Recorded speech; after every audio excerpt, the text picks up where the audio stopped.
여러분 안녕하세요. 화요일 아침에도 여러분들을 뵙습니다. 매일매일 여러분들과 더불어서 하나님의 말씀을 공부하는 가운데 지금 우리 바울 서신 그 가운데서도 갈라디아서까지 지금 공부를 하고 있는 중에 있습니다. 오늘 갈라디아 두 번째 시간인데요. 226강입니다. 망원경으로 보는 갈라디아서 두 번째 시간. 오늘 주제는요. 오직 믿음으로. 자, 오직 믿음으로 하면은 제일 먼저 떠오르는 책은 어떤 책입니까? 로마서지요. 이 로마서와 맥을 같이 하는 책. 소로마서로 알려져 있는 이 갈라디아서. 역시 갈라디아서 역시도 오직 믿음으로를 강조하고 있습니다. 자, 갈라디아서 펼쳐보기 가운데요. 오늘 첫 번째 시간입니다. 우리 삶의 원천은 믿음이다 하는 것입니다. 우리 삶의 원천은 믿음이에요. 구원받는 것도 믿음으로. 우리가 하루하루 살아가는 것도 믿음으로, 오직 믿음으로 되어진다는 거죠. 자, 우리가 맞닥뜨린 코로나 사태는 우리 삶의 모든 것을 바꿔놓았죠. 사람들이 이런 위기를 만났을 때 제일 먼저 나타내 보이는 반응은 당연히 본능적인 반응일 것입니다. 자, 당장 내 건강이 걱정이 되고 내 생명의 위협을 느끼게 되니까 그렇게 본능적으로 움츠러들고 두려워하는 반응을 나타내는 것은 어떻게 보면 또 당연한 것이 아니겠나 생각도 듭니다. 거기에다 각종 방송 채널이나 인터넷 매체들이 쏟아내는 여러 가지 온갖 뉴스들, 그 뉴스들로 인해서 두려움은 더욱 커지고 공포감은 더욱 극대화되어지는 그런 지난 2년을 우리가 지내봤습니다. 자, 이런 때 우리 크리스찬들은 본능적으로만 반응할 것이 아닙니다. 적어도 우리 크리스찬들은 본능적으로 반응할 것이 아니라 무엇으로 반응해야 됩니까? 어려운 때일수록 신자는 믿음으로 반응을 나타내야 하는 것입니다. 우리 신앙에서는 반응이 참 중요해요. 우리가 주께서도 굉장히 반응을 중요시 여겼죠. 사람들이 나를 누구라고 생각하느냐? 너희들은 나를 누구라고 생각하느냐? 항상 주님은 사람들의 반응에 관심을 가지셨어요. 특별히 믿음으로 주님 앞에 나오는 자들을 주님께서는 굉장히 기뻐하시면서 내 믿음대로 될지어다. 내 믿음이 너를 구원하였으니 평안히 갈지어다. 그러면서 우리 주님께서 기뻐하셨던 것을 우리는 알잖아요. 우리는 믿음으로 반응할 수 있어야 됩니다. 자, 왜냐하면 우리 크리스찬들의 삶의 원천은 무엇이기 때문에요? 믿음이기 때문에. 삶의 원천이 믿음이니까. 그게 당연히 믿음으로 반응해야 되겠죠. 자, 믿음이 그렇다면 무엇입니까? 믿음이 무엇일까요? 믿음은 신자가 하나님 앞에 마땅히 나타내야 될 마음의 자세입니다. 그리고 삶의 태도입니다. 우리가 하나님 앞에 어떤 마음의 자세를 가지는가, 어떤 삶의 태도를 가지는가 하는 것이 대단히 중요하잖아요. 우리는 바로 믿음의 자세를 가져야 되고 믿음의 태도를 가져야 되는 겁니다. 내 신앙의 대상이 되시는 하나님을 경건한 마음으로 신뢰하는 것, 그리고 매사에 그분을 전폭적으로 의뢰하는 것, 그리고 그분께 내 삶의 모든 것을 맡기는 것, 이것이 믿음 아니겠습니까? 그러한 마음의 자세와 그러한 삶의 태도가 바로 믿음이라고 하는 것이죠. 자, 이렇게 어려운 고난의 때일수록 우리에겐 더욱더 무엇이 필요합니까? 믿음이 필요한 거예요. 요즘같이 어려운 때 우리에게 필요한 것은 믿음입니다. 자, 우리 기독신자들은 예수 그리스도를 믿음으로 말미암아 과거의 죄를 사함받고 의롭다고 칭함을 받은 사람들입니다.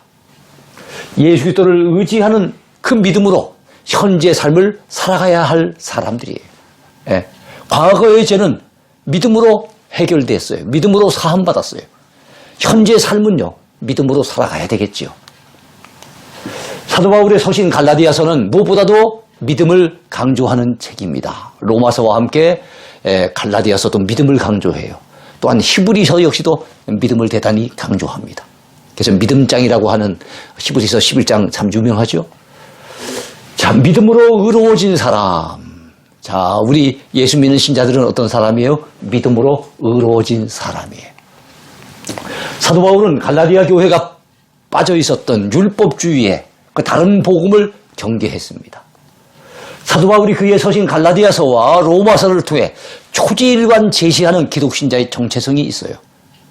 적어도 우리 기독신자는 이런 사람이다라고 하는 정체성, 우리에게는 어떤 정체성이 있을까요?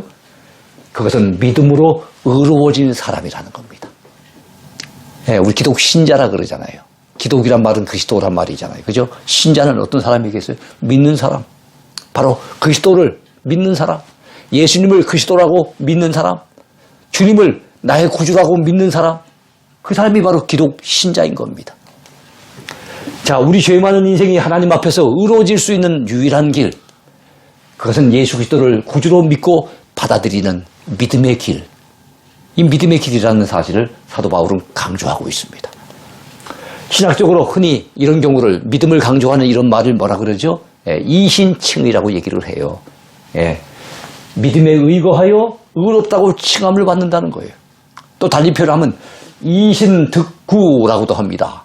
믿음에 의거하여 구원을 얻는다. 이런 뜻이겠죠. 또는 이신득의, 믿음에 의거하여 의롭다 함을 얻는다. 이런 표현도 합니다. 자, 믿음으로 의로워질 수 있다는 주장을 가장 잘 다루고 있는 사도 바울의 서신 두 권이 있다면 제가 누차에 강조하지만 그 두 권이 뭡니까? 로마서와 갈라디아서입니다. 오늘 공부하게 되는 갈라디아서. 이건 좀 분량이 적다고 한다면 많은 분량을 차지하고 있는 것이 로마서지요. 자, 구약 성경 가운데 오직 의인은 믿음으로 말미암아 살리라는 유명한 말씀이 있어요. 그것이 바로 하박국 2장 4절에 등장하는 말씀입니다. 합이사 기억하세요? 하박국 2장 4절. 오직 의인은 믿음으로 말미암아 살리라. 자, 요거를 갖다가 넉자로 한다면 이신칭의 이렇게 볼 수 있겠죠? 자, 이 구절을 인용한 신약의 세 권의 유명한 책이 있습니다. 그러니까 구약의 하박국 2장 4절을 따와서 인용을 한 유명한 책들이 있는데 바로 첫 번째는 로마서입니다. 로마서 1장 17절. 그 다음엔 갈라디아서죠. 3장 11절. 또 한 권이 무엇이겠습니까? 히브리서입니다. 히브리서 10장 38절이에요. 히브리서 10장 38절. 자, 사도 바울이 로마서와 갈라디아서에서 이 신칭의를 강조했던 이유가 있어요. 그 이유는 그 당시 로마 교회와 갈라디아 교회 안에는 바로 이 율법주의 이단이 침투해 들어와 있었기 때문이에요. 율법주의 이단에 의하면은 바로 우리의 행위를 강조하고 있는 겁니다. 율법적인 행위, 율법을 잘 지킴으로써 그 행위로 말미암아 하나님 앞에 의롭다고 인정을 받는다는 거예요. 이것이 바로 율법주의인데 그건 복음주의에 완전히 배치되는 잘못된 주장이죠. 자, 율법주의는 영지주의와 함께 초대교회 시대에 쌍벽을 이루던 교묘한 이단 사상이었어요. 그래서 율법주의는 주로 누가 많이 비판을 했는가 하면 사도 바울이 많이 비판합니다. 바울 서신에 여러 번 나와요. 영지주의는 주로 사도 요한이 많이 비판을 하고 있습니다. 요한 서신에 보면 자주 나옵니다. 자, 율법주의에 빠진 사람들은 인간이 의로워지는 것이 믿음이 아니라 율법을 지킴으로 가능해진다고 그렇게 주장을 하고 있어요. 그들은 여러분 구약만 믿을 뿐입니다. 신약 성경은 믿지 않았어요. 그들은 또한 성부 하나님만 인정을 합니다. 성자 예수님을 거부해요. 그래서 예수님이 십자가 달리신 것은 이방인들, 로마인들 때문에 그래서 십자가 달리신 게 아니에요. 바로 유대인들이 십자가에 못 박으라고 그렇게 요구하는 바람에 결국에는 주님이 십자가를 지신 거예요. 자기 동족인 유대인들에 의해서 주님은 십자가를 지신 겁니다. 자, 이 유대인들은 무엇만 의지합니까? 율법만 의지합니다. 그리고 믿음은 발로 차버리는 사람들이에요. 그 사람들이 바로 유대인들, 바로 율법주의자들입니다. 자, 사도 바울은 갈라디아서 1장에서 이런 그릇된 사상, 잘못된 사상을 가진 이단 무리들을 지칭하기를 뭐라고 지칭합니까? 그들은 다른 복음을 따르는 자들이라고 규정을 했어요. 바른 복음이 아니라, 참 복음이 아니라 바로 다른 복음, 잘못된 복음을 따르는 자들이라고 그렇게 규정한 겁니다. 그야말로 물건을 신다면 명품이 아니라 짝퉁을 따르게 되는 거예요. 거짓된 복음을 따르고 있는 겁니다. 가짜죠. 가짜 신앙을 따르고 있는 거죠. 자, 갈라디아서 1장에 다른 복음이라는 말이 4번이나 언급되는 것을 우리는 발견할 수가 있습니다. 그 당시 로마 교회와 갈라디아 교회 안에 있던 이 수많은 유대인 신자들이 바로 이런 주장을 갖다 주로 펼쳤던 거예요. 자, 그들이 다른 복음을 전하는 율법주의자들의 꾀임에 넘어가 그래서 그런 미혹에 빠져들고 말았다는 사실입니다. 교회에 나와서 예수님을 믿는다고 말하면서도 그들이 마음으로 의지하는 것은 무엇입니까? 자신의 율법적인 행위, 그걸 갖다가 의지하는 거예요. 이런 율법주의에 빠지면 이런 잘못된 신앙의 태도를 가지게 되는 것입니다. 얼마나 안타까운 일입니까? 오늘날도 마찬가지예요. 오늘날에도 이런 사람들이 교회 안에 얼마든지 있어요. 내가 오래 예수 믿었기 때문에, 몇 대째 내려오는 신앙이기 때문에, 교회에서 봉사를 많이 했기 때문에, 그래서 내가 구원받을 것이라고 착각하는 분들이 있다는 겁니다. 사도 바울은 갈라디아 2장 4절을 통해서 그 이단들을 교회 안에 가만히 들어온 거짓 형제들이라고 규정하고 있어요. 가만히 들은 거예요. 몰래 들은 거예요. 그런 거짓을 일삼는 그런 자들입니다. 이단들의 특성 중에 하나는 교회 안에 은밀하게 침투해 들어온다는 데 있습니다. 은밀하게 들어와서 사람들에게 접근해서 그들을 미혹합니다. 요즘 물으신다면 신천지 이단들이 교회 안에 많이 침투하잖아요. 은밀하게 들어오는 겁니다. 대놓고 들어오지 못하죠. 떳떳하지 못하니까 은밀하게 침투하는 것입니다. 자, 이단들은 자기들이 전하는 교리가 진리인 것처럼, 진짜 복음인 것처럼 그럴듯하게 꾸며댑니다. 그렇지만 그들이 전하는 것은 가짜 진리입니다. 다른 복음일 뿐이에요. 이거 조심해야 됩니다. 이단은 또 다른 말. 이단은 두자잖아요. 석자로 하면 사이비가 됩니다. 넉자로 하면요 다른 복음이 되는 거예요. 자, 그러므로 우리는 말세 다른 복음을 전하는 자들을 극히 경계해야 될 줄로 믿습니다. 자, 사람이 의롭게 되는 것은 율법의 행위가 아니라 오직 그리스도를 믿음으로 말미암는다는 것. 갈라디아서에서 사도 바울이 줄기차게 강조하는 내용입니다. 사도 바울이 이 갈라디아서를 통해서 줄기차게 강조하는 그 내용이 있어요. 그게 무엇입니까? 사람이 의롭게 되는 것이 율법의 행위에 있지 아니하고 오직 그리스도를 믿는 믿음으로 말미암는다. 믿음으로 의로워진다라는 것을 강조하고 있는 거예요. 왜 그것을 믿음을 강조할까요? 여러분, 우리의 행위로 율법을 절대적으로 다 지켜서 하나님 앞에 의롭다고 인정을 받을 수 있는 의인은 없나니 한 사람도 없다고. 다 치우쳐 악을 행하지요. 절대로 하나님 보시기에 선만을 행하는 그런 의인이 없다는 것을 성경은 가르쳐주고 있어요. 그렇기 때문에 여러분, 율법을 지켜서 그래서 그 행위로 말미암아 하나님 앞에 의롭다고 설 인생이 있겠습니까? 아무도 없다는 겁니다. 그래서 우리 하나님은 그것을 아시고 우리로 하여금 예수님을 믿기만 하면 구원 얻도록, 예수님을 믿기만 하면은 그 십자가의 주님을 믿기만 하면 우리 죄를 다 사함 받을 수 있고 하나님 앞에 의롭게 설 수 있도록 하나님이 그렇게 길을 여신 거예요. 그래서 갈라디아서 2장 16절에서 그는 이렇게 강력하게 외칩니다. 사람이 의롭게 되는 것은 율법의 행위로 말미암음이 아니요 오직 예수 그리스도를 믿음으로 말미암는 줄 알므로 우리도 그리스도 예수를 믿나니. 이는 우리가 율법의 행위로서가 아니고 그리스도를 믿음으로써 의롭다함을 얻으려 함이라. 율법의 행위로서는 의롭다함을 얻을 육체가 없느니라. 제가 조금 전에 강조했던 그 메시지를 사도 바울은 이 갈라디아서에서 강력하게 전하고 있습니다. 자, 그렇습니다. 죄인된 우리 인생이 하나님 앞에 의롭다고 인정을 받을 수 있는 것은 율법의 행위가 전혀 아닙니다. 우리가 율법을 지키면 얼마나 잘 지킬 수 있겠습니까? 하나님 앞에 율법을 완전하게 지킬 수 있는 그런 사람 있겠습니까? 아무도 없습니다. 만약 우리가 우리의 율법의 행위를 통해서 의로워지고 구원받을 것 같으면 우리 예수님께서는 이 땅에 내려오지 않으셨을 거예요. 우리 주님께서는 십자가를 지시고 피를 흘리신 이유도 없겠지요. 고난당하실 하등의 이유가 없었을 것입니다. 그러하기에 사도 바울은 갈라디아서 2장 21절을 통해 이렇게 외칩니다.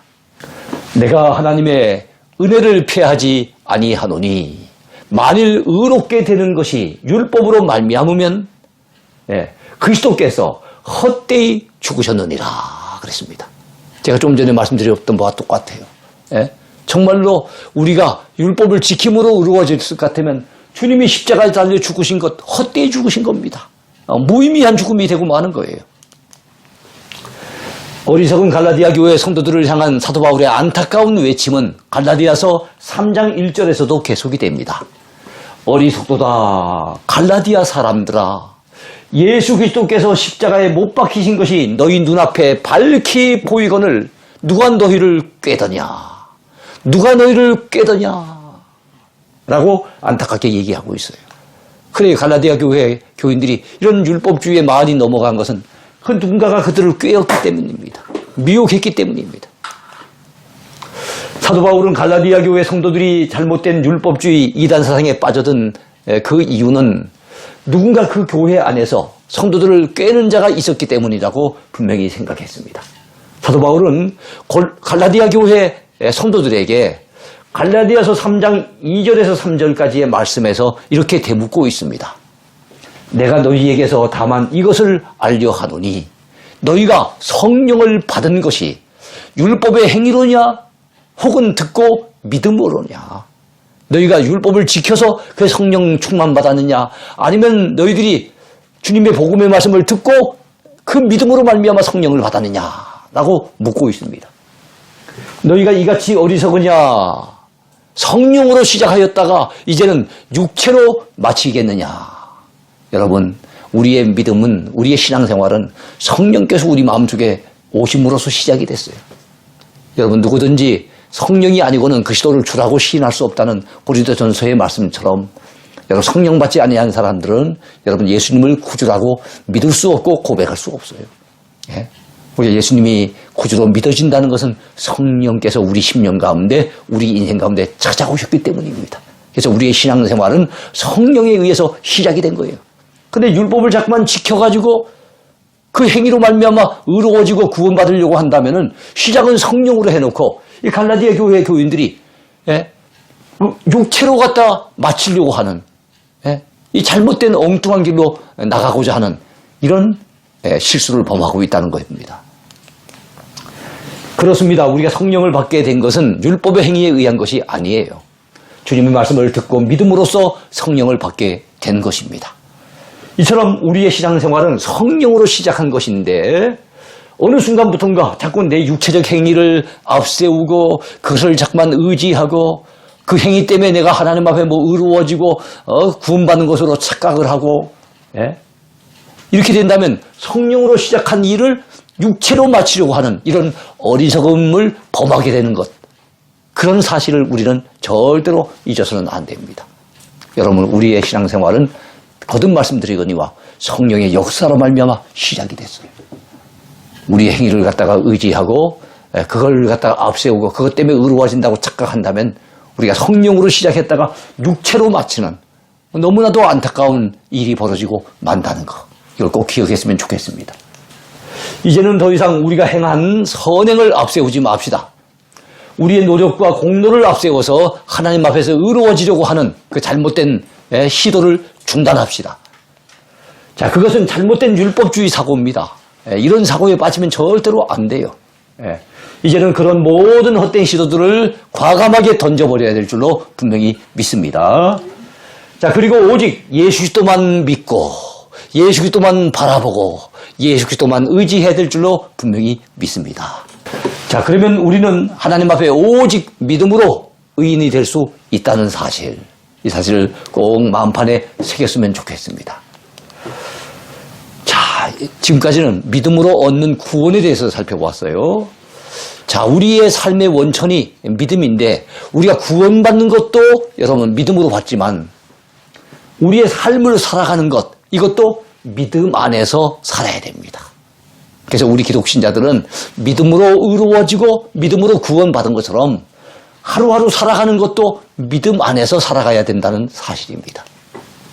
우리 옛사람은 그리스도와 함께 십자가에 이미 못 박혔습니다. 우리의 신앙생활에 있어서 커다란 두 개의 축이 있다면 그것은 신앙과 생활입니다. 그래서 우리가 신앙생활한다 그러죠.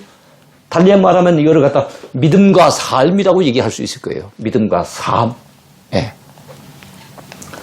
그래서 항상 신앙에는 생활이 따라가는 것이고 믿음에는 삶이 따라와야 되는 거예요. 이거는 두 개의 축입니다. 근데 이 두 개의 축은 모두 믿음과 밀접한 관련이 있다는 것 우리가 기억해야 될 것 같습니다. 우리가 구원을 받는 것도 오직 믿음으로 받는 것이고 자, 우리가 하루하루 살아가는 이 삶을 사는 것도 오직 믿음으로 사는 것입니다. 자, 믿음으로 구원받은 성도라면 또한 믿음으로 삶을 살아가야 한다는 사실을 여러분 사도 바울은 로마서나 또는 이 갈라디아서에서 누차 강조하고 있습니다. 우리가 예수 그리스도를 나의 구주로 믿고 의지하여 구원을 받았다면 여러분 우리가 또한 예수 그리스도를 내 인생의 왕으로 믿고 의지하면서 삶을 살아가야 할 줄로 믿습니다. 여러분 우리가 예수님을 주라고 불러요. 주라고 불렀을 때 여러분 원어상의 의미를 따져보면 이 주라고 하는 것 주님 이렇게 부르잖아요. 주여 이렇게 부르는데 이 주라고 하는 것이 세비어 구주 우리를 죄에서 건져주시는 구주라는 의미로 성경에서 사용하는 경우는 한 10%쯤 됩니다.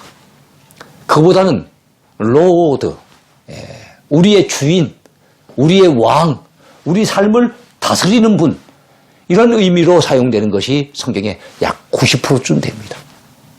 근데 여러분 예수님을 구주로 믿는 것까지는 우리가 잘 아는데 또 그렇게 해야 된다는 것을 알고 있는데 우리의 삶을 내가 내 마음 왕좌에 우리 주님을 모셔가지고 그 주님이 내 인생의 왕이시며 주인 되신다는 사실을 고백하고 정말 주님께서 명하시는 대로 주님의 뜻을 좇아 주님의 말씀을 따라 온전히 주님 뜻대로 살아가려고 하는 그런 노력을 기울이는 일에는 대단히 우리가 소홀하다는 것을 느낄 때가 많습니다.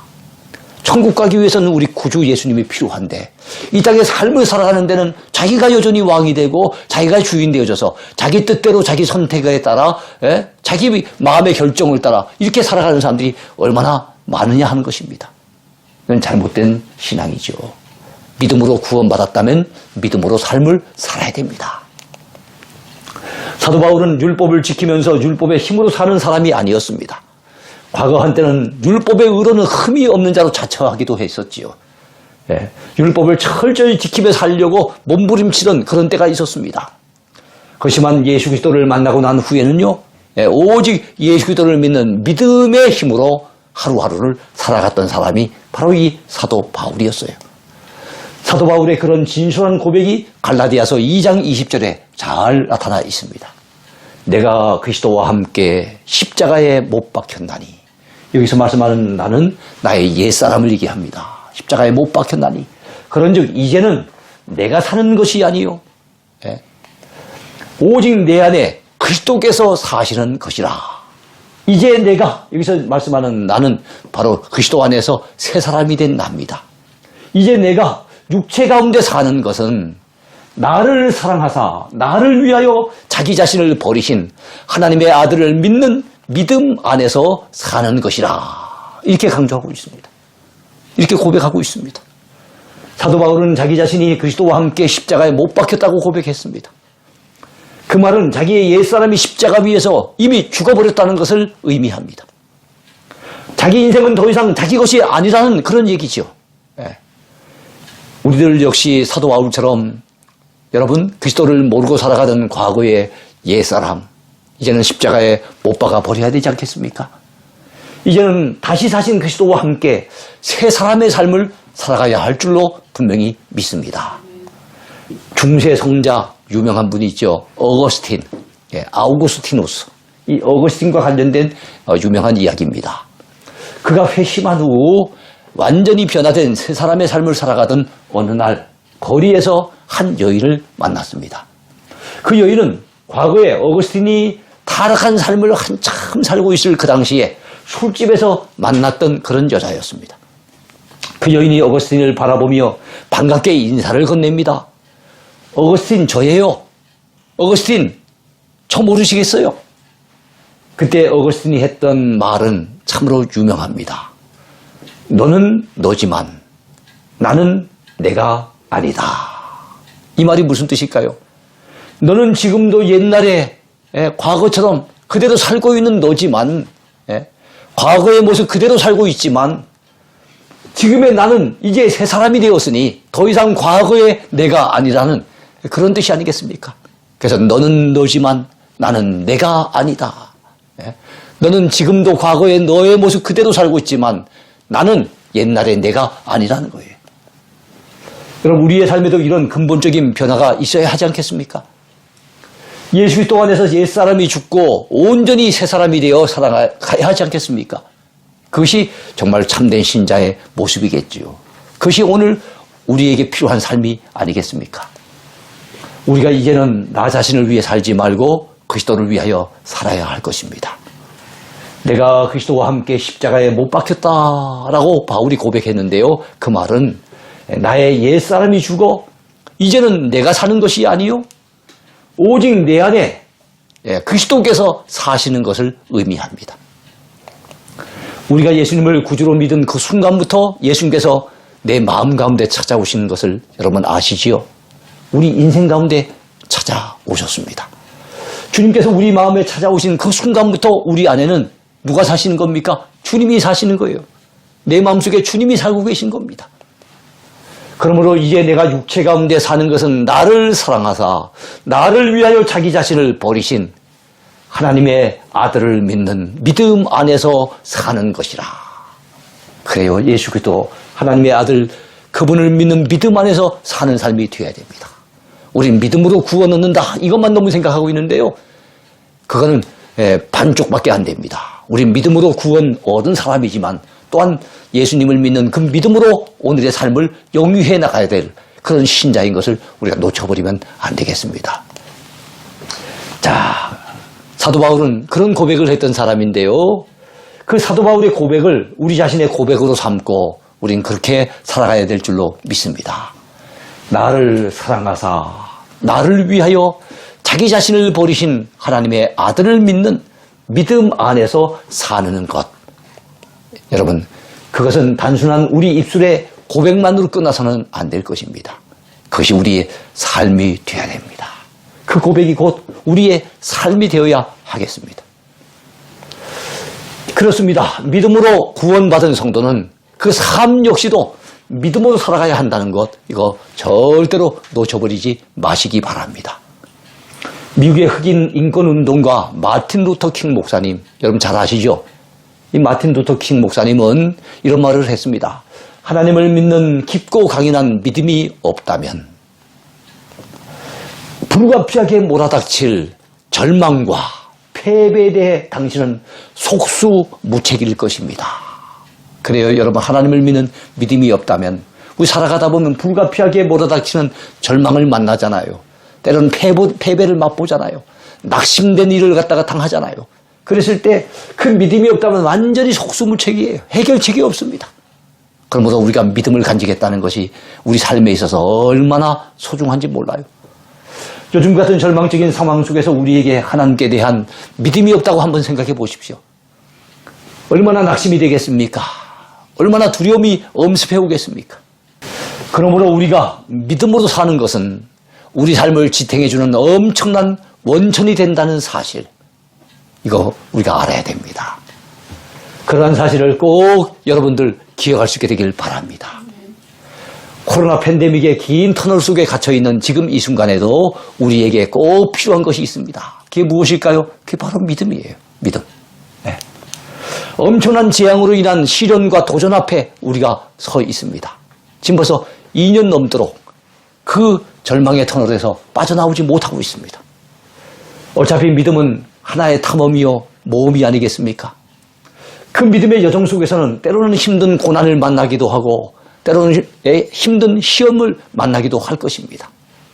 손해나 비난이 있을 수도 있겠지요. 그럼에도 불구하고 우리는 믿음의 길을 선택해 걸어가야 할 것입니다. 인생은 처음부터 위험을 감수하고 시작하는 모험입니다. 인생 산다는 게 모험이에요. 우리는 불확실성의 시대 속에 살고 있고 우리는 미래를 전혀 예측하지 못하는 가운데 오늘 한 걸음 한 걸음을 내딛고 있습니다. 100% 보장되는 무손의 보증서를 가지고 살아가는 인생 아무도 없습니다. 그러나 기독교 신자에게 있어서 믿음은 그 의미가 남다르게 우리에게 다가오지요. 믿음이란 전능하신 하나님의 보증 아래 도전하는 가장 완벽한 모험이라는 사실을 잊지 마십시오. 어차피 우리가 가는 길은 참 모험의 길이죠. 위험이 따릅니다. 어떤 일을 만날지 우리 알지 못합니다. 그러나 우리의 도전은 가장 완벽한 모험이에요. 왜냐하면 전능하신 하나님이 우리를 떠나지도 아니하시고 우리를 버리지도 아니하시고 매 순간 동행하시며 세상 끝날까지 우리와 항상 함께 해주신다는 그 약속을 믿고 걸어가는 모험이기 때문에 절대로 우리 인생은 부도나지 않습니다. 우리가 이제는 안전지대에만 살려고 하지 마십시다. 믿음의 지대에서 살아가야 할 줄로 믿습니다.